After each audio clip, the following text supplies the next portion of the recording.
Karibu Baba Huseni, bado tungali na wewe, hatuchoki asilani hata tukalie mawe. Kwako tunayo imani Baba, moyo ukupoe. Raisi wa ndoto zetu ni wewe na tuachiwe.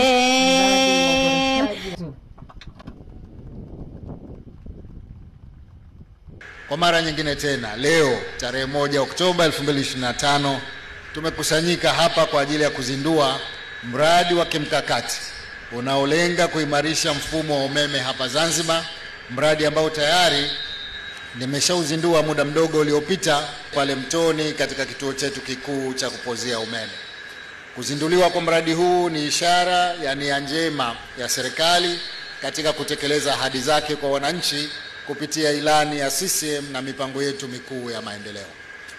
Mtakumbuka wakati serikali ya awamu ya 8 inaingia madarakani, mifumo yetu ya umeme ilikuwa inakabiliwa na changamoto mbalimbali, ikiwemo kuzidiwa kwa nyaya za chini ya bahari kutokana na ongezeko la idadi ya watu Zanzibar na shughuli za kiuchumi na kimaendeleo, uchakavu wa miundombinu kusafirisha na kusambazia umeme, pamoja na maeneo mengi ya nchi yetu kuwa na umeme mdogo.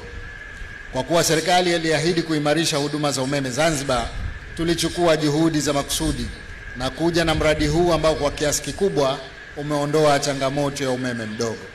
Kwa mara nyingine naipongeza Wizara ya Maji, Nishati na Madini na mkandarasi wa mradi huu ambaye ni kampuni ya Novavis International Limited na shirika la umeme ZECO kwa ushirikiano wa kuhakikisha mradi huu unakamilika kwa ufanisi.